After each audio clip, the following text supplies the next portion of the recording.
somos muy buenos alumnos. Hace un par de meses vino a México, a Toluca, Krugman, el Premio Nobel de Economía del 2008. Y bueno, estuvimos ahí y cuando terminó Krugman decía que México era el mejor alumno del Consenso de Washington, de todo el mundo, particularmente de América Latina. Efectivamente, la dominancia del sistema económico y digamos, la parte dogmática de esos criterios impulsados por los gobiernos de Reagan y de Thatcher en Inglaterra en la época de los 80s, sigue dominando al mundo, pero más que proporcionalmente en México. Mientras el mundo está cambiando, nosotros seguimos igual.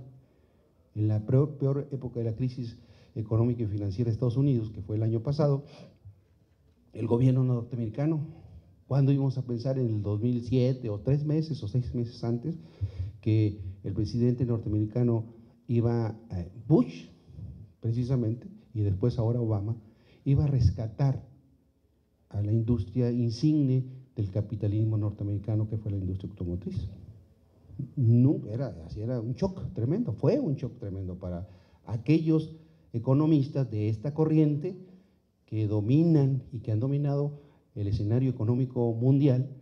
Fue un shock tremendo, como de repente se dieron cuenta de que algo no había funcionado y aquello que estaban determinando como parte de ese criterio dogmático se les derrumbó, porque el gobierno norteamericano rescató a la industria automotriz, rescató a la banca, rescató a las hipotecarias y empezó a establecer mecanismos de fomento o de estímulos, mejor dicho, al consumo y a la producción.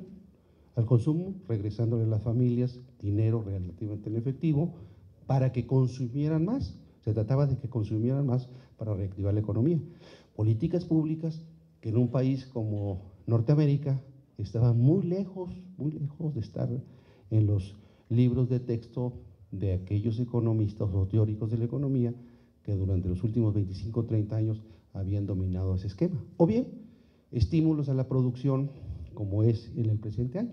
O bien, la compra de los últimos días de 600,000 millones de dólares como una primera etapa de la Reserva Federal de bonos del Tesoro de Estados Unidos para poder derramar recursos y liquidez a la economía norteamericana para que se vayan a consumir para reactivar la economía. O sea, todas esas cosas de intervención del Estado Nacional se había quedado allá arrumbada durante 25 o 30 años y de repente, ¡pum!, se realizó en estos últimos 2 años.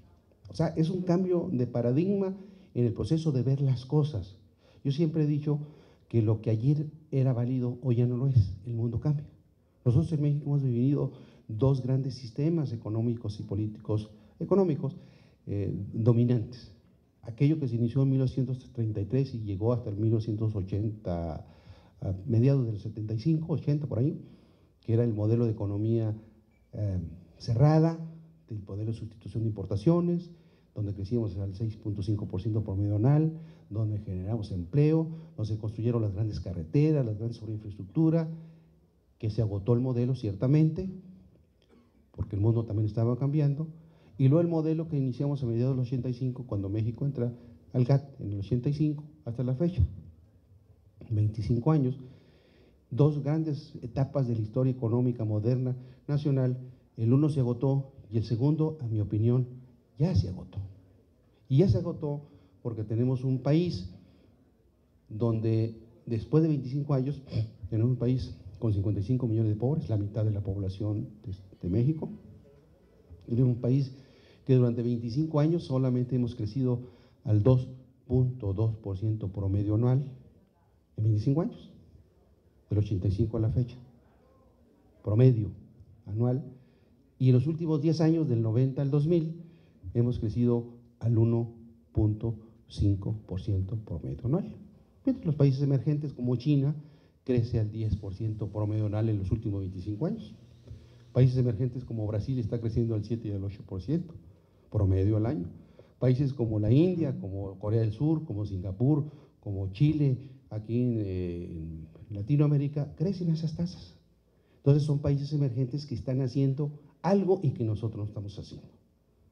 Entonces, ¿cuáles son las perspectivas de un país?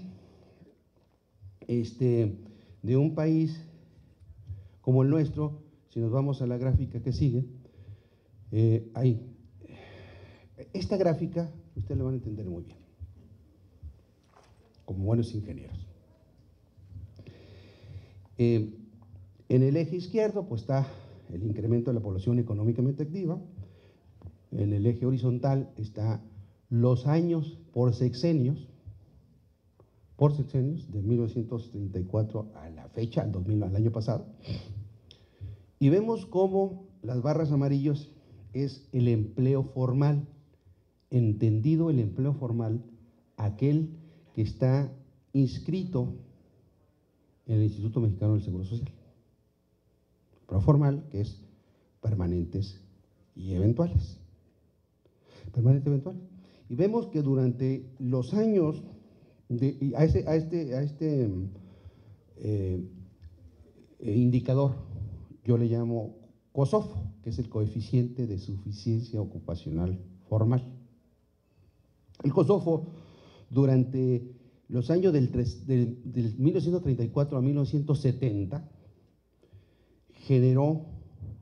fue en promedio 91%. Quiere decir que de cada 100 personas que se incrementa la población económicamente activa, 91 se ocupaban formalmente. Son cifras duras, todas son cifras duras. 91 se ocupaban formalmente. Y ven, en el eje de arriba hacia abajo, lo más oscuro era la inmigración, o es la inmigración hacia Estados Unidos. Y por supuesto, si se ocupaba formalmente el 91% de la población, la inmigración hacia los Estados Unidos era relativamente mínima. La inmigración promedio era el 7%, y informalidad promedio el 2%. De 1970 a 1982, el COSOFO promedio en esos años, fue del 68%.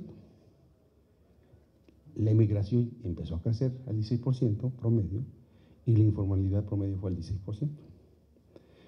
En el periodo del 34 al 82, ya todo el periodo ese, el COSOFO promedio fue de 86%, la inmigración promedio 9% y la informalidad promedio el 5%. Y vemos cómo se va ensanchando. Casualmente, en el periodo de Don Miguel de la Madrid, de 82 a 88, el COSOFO fue cero en los 6 años. Es decir, imagínense ustedes que a finales de 1981, el número de empleados formales inscritos en el Seguro Social era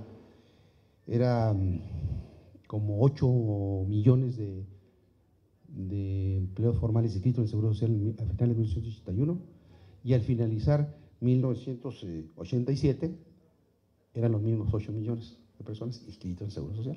O sea, no hubo un incremento durante esos años en empleos formales, durante 6 años. Son datos duros, muy duros. Claro, al presidente de la Madrid le tocó vivir, ahora sí, bailar con la más fea, pues la caída del precio internacional del petróleo, la primera gran caída.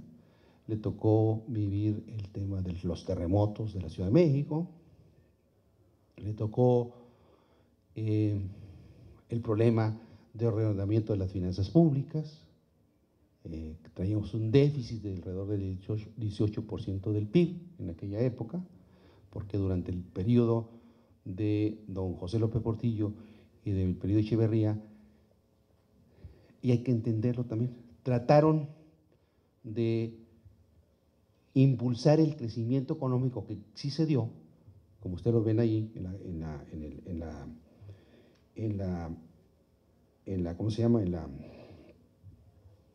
la gráfica, trataron de impulsar el crecimiento económico utilizando el gasto público en forma indiscriminada, que provocó una gran insuficiencia en finanzas públicas y un uso indiscriminado que hizo que el déficit elevara hasta la brutalidad del 18% del PIB. O sea, el gasto público es un instrumento para fomentar el crecimiento económico, para impulsar, pero es uno de los instrumentos, no el único instrumento. Entonces, yo digo que a don Miguel le tocó bailar con la más fea por ese tipo de cosas. El saneamiento de las finanzas públicas, los terremotos, la gran caída del petróleo, etcétera, etcétera, y hizo que durante 6 años el Kosovo fuera cero. Pero fíjense bien, en el periodo de Carlos Salinas, el Kosovo fue 21 y 15% de migración. O sea, si estaba en 15%, ya estábamos hablando de alrededor de 1 millón de personas de crecimiento de la PEA. La población económicamente activa son 150,000, es decir, en Estados Unidos, y 210,000 personas promedio eran formales.